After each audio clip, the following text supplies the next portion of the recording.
ओम श्री गणेशाय नमः। 22 जनवरी 2026 दिन गुरुवार को है तिलकुंद चतुर्थी व्रत और इसे विनायक चतुर्थी के नाम से भी जाना जाता है।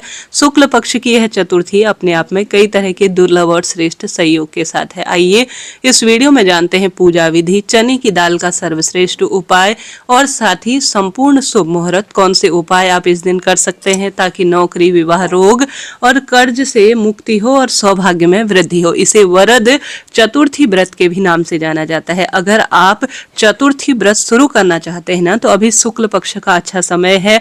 खरमास समापन हो गया है और सबसे श्रेष्ठ माघ का महीना चल रहा है, तो निश्चित रूप से गणेश जी महाराज को समर्पित इस व्रत को आप शुरू कर सकते हैं। अनंत गुना लाभ होता है। जैसे कि आप सभी जानते होंगे, आज चतुर्थी तिथि दोपहर में 2:28 के आसपास है। उदय तिथि मान्य है, इस कारण से पूरे रात्रि दिन इसी तिथि का मान रखते हुए 22 जनवरी को ही चतुर्थी का व्रत किया जाएगा। इसके साथ ही आज सद्विषा नक्षत्र, पूर्वा भाद्रपद नक्षत्र का निर्माण हो रहा है। आज राहु काल का अशुभ समय जो रहने वाला है वह रहने वाला है 1:49 से 3:20 के आसपास। साथ के साथ प्रिय श्रोताजनों, आज सद्विषा नक्षत्र और पूर्वा भाद्रपद नक्षत्र का निर्माण हो रहा है। आज चंद्रमा उदित होने का जो समय रहेगा ना, जैसे चंद्रमा को जल चढ़ाकर अपने व्रत को खोला जाता है, तो वह समय रहने वाला है करीब करीब 9:24 के आसपास।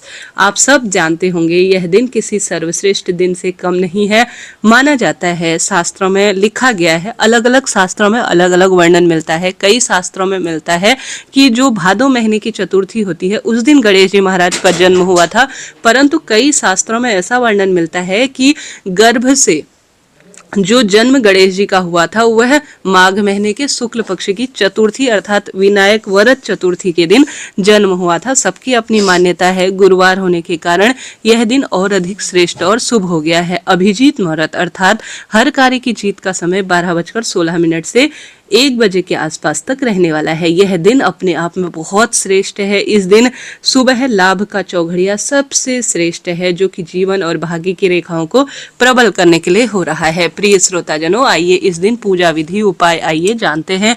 जैसे कि यह दिन गणेश जी को समर्पित है और गुरुवार होने के कारण यह दिन और अधिक श्रेष्ठ हो गया है। आप सभी ओम श्री गणेशाय नमः कहते हुए अपने दिन की शुरुआत करें। और हल्दी गणेश जी महाराज को प्रिय है और माघ का पवित्र महीना चल रहा है। 1 चुटकी हल्दी डालकर अपने घर के दरवाजे पर जल का छिड़काव करें। नहाने के पानी में भी 1 चुटकी हल्दी समर्पित कर स्नान करें। इसे रोग, शोक, संकट, पीड़ा का निदान होता है और परिवार में खुशियां बनी रहती है। उसके बाद अपने दरवाजे पर एक दीपक लगाकर तुलसी में कच्चा दूध और हल्दी समर्पित कर तुलसी में चने और गुड़ का भोग लगाएं। कभी भी गुरुवार व्रत करने वाले व्यक्ति को केला नहीं खाना चाहिए। साथ ही केले वृक्ष का पूजन भी करें। केले वृक्ष की जड़ में हल्दी, कुमकुम समर्पित करें और साथ के साथ दूध से तुलसी और हल्दी का सिंचन जरूर करें। गुरु ग्रह की मजबूती के लिए श्रेष्ठ कार्य माना जाता है। सूर्य उपासना करने के बाद आप अपने घर के मंदिर में गणेश जी महाराज की मूर्ति किसी भी स्वरूप में है, भले ही सुपारी के हों, गोबर गणेश से आप बनाते हो या अपने घर के मंदिर में गणेश जी सबके होते हैं, तो उन्हें आप स्थापित करें।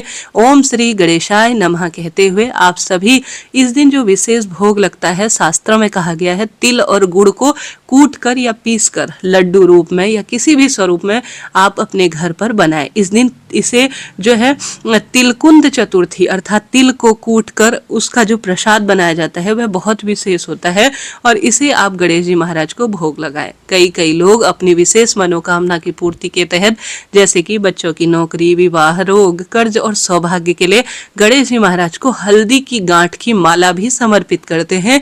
तो यह ज्योतिष में भी वर्णन मिलता है। यह सौभाग्य देता है, विवाह की बाधा को दूर करता है, पुत्र की प्राप्ति में भी सहायक होता है। इस दिन आप गणेश जी को दुर्वा घास जरूर से चढ़ाए। 11, 21, 51, 108 जितने भी आपके पास दुर्वा के पुंज हैं आप गणेश जी को समर्पित करें।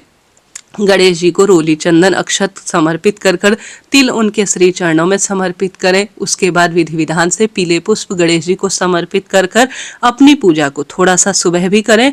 और शास्त्रों में कहा गया है कि शाम के समय प्रदोष काल में तिलकुंद चतुर्थी अर्थात वरद चतुर्थी का जो व्रत है वह शाम के समय में भी पूजन करना चाहिए। बहुत सुंदर व्रत है कि इस दिन राम मंदिर में प्राण प्रतिष्ठा की भी पूजा हुई थी, इसलिए यह दिन बहुत श्रेष्ठ और सबसे शुभ माना जा रहा रहा है। तो यह छोटे छोटे सरल से इस तरह से पूजा करें। और वरद चतुर्थी, तिलकुंद चतुर्थी व्रत कथा मैं चैनल पर वीडियो अपलोड कर दूंगी, तो आप उस वीडियो को जरूर से देख लीजिएगा। आज का दिन बहुत चमत्कारी है।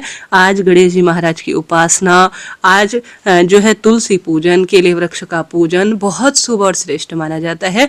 और तिलकुंद कहा जाता है, अर्थात तिल को कूट कर भगवान को भोग लगाकर उसका दान, एक मुट्ठी दान हो, तिल ज्यादा हो कम हो या तिल की बनी हुई गुड़ के साथ मिठाई हो, कन्याओं को बालकों को वितरित करते हैं, निर्धन जनों को वितरित करते हैं या किसी मंदिर में दान देकर आते हैं, तो सुख सौभाग्य का प्रतीक यह माना जाता है। तो इस तरह से आप पूजा करें। इसके बाद अंत में एक दीपक लगाकर गणेश जी महाराज की विधि विधान से पूजा कर लीजिएगा। स्क्रीन पर पूजा विधि आप देख पा रहे होंगे, आपको सारी चीजें समझ में आ जाएंगी, तो कोई भी दिक्कत नहीं रहेगी। तो इस तरह से आपको इस पूजा को करना है। यह दिन भर व्रत किया जाता है। आप दिन में फलाहार ले सकते हैं, चाय पानी पी सकते हैं, और शाम को एक मुक्त भोजन, अर्थात एक समय ही आप इस जो है शाम को, अर्थात एक समय आप भोजन कर सकते हैं। तो रात्रि को बिना प्याज लहसुन का शुद्ध सात्विक भोजन अन्न के रूप में आप ग्रहण निश्चित रूप से कर सकते हैं। बहुत श्रेष्ठ इसके परिणाम मिलते हैं। चंद्र देवता जब दिखाई दे तो चंद्र देवता को जल चढ़ाकर आप अपने व्रत का पारणा कर लीजिएगा, अर्थात खोल लीजिएगा। ठीक है जी, कोई प्रश्न हो आप पूछें, आपका अपना चैनल है, सभी प्रश्नों का उत्तर आप प्राप्त करेंगे। वरद चतुर्थी व्रत सबसे सुंदर व्रतों में से एक है। इस व्रत को करने से स्वतः ही जीवन में सब सुखों का वरदान मिल जाता है। शिवलिंग पर एक मुट्ठी चने की दाल, जो कि स्वर्ण समान विदित होती है, आपको शिवलिंग पर एक मुट्ठी चने की दाल जरूर से समर्पित करनी चाहिए। यह सुख सौभाग्य का सबसे बड़ा वरदान देने वाला कार्य होता है। जल के लोटे में पीला फूल आप चंदन डालकर और साथ ही बृहस्पतिश्वर महादेव की जय आप कहते हुए शिवलिंग पर पीले फूल और चंदन युक्त जल चढ़ाएं, और एक मुट्ठी चने की दाल शिवलिंग पर जरूर से चढ़ाएं। भीगे हुए चने की दाल, गुड़ और केला भी गौ माता को खिलाने से सौभाग्य बढ़ता है। पुत्र, विवाह, नौकरी, रोग, कर्ज इत्यादि की जो परेशानी है उससे निश्चित रूप से निदान होता है। तो यह सरल से काम करें। इसके साथ ही एक मुट्ठी या एक कटोरी चने की दाल, थोड़ा कुछ दक्षिणा रखकर किसी मंदिर में दान देकर आते हैं। गणेश जी या महादेव के मंदिर में समस्त शिव परिवार एक ही है, तो इससे भी सभी कामना सिद्ध होती है और सौभाग्य बढ़ता चला जाता है। तो इस तरह से मैंने आपको तिलकुंद चतुर्थी की संपूर्ण बात बताई और सभी शुभ मुहूर्त भी बताए, पूजा विधि आपको करके दिखाई। जरा सा भी वीडियो उचित उपयोगी रहती हैं तो राधे राधे लिखें। कोई प्रश्न हो तो पूछे। यह व्रत आपके जीवन में खुशियां बनाए रहे, यही मेरी प्रार्थना है। चैनल पर वीडियो अपलोड होगा कि कैसे पूजा विधि की जाती है। आप सौभाग्य का यह व्रत नए सिरे से भी निश्चित रूप से शुरू कर सकते हैं। बहुत सुंदर यह व्रत है और सौभाग्य धन संपदा का वरदान देता है। तो केले वृक्ष की जड़ में दीपदान, गणेश जी के मंदिर में दीपदान, तुलसी में दीपदान, घर की रसोई और द्वार पर दीपदान जरूर से कीजिए। अनंत गुना लाभ होगा। हरे कृष्ण, राधे राधे।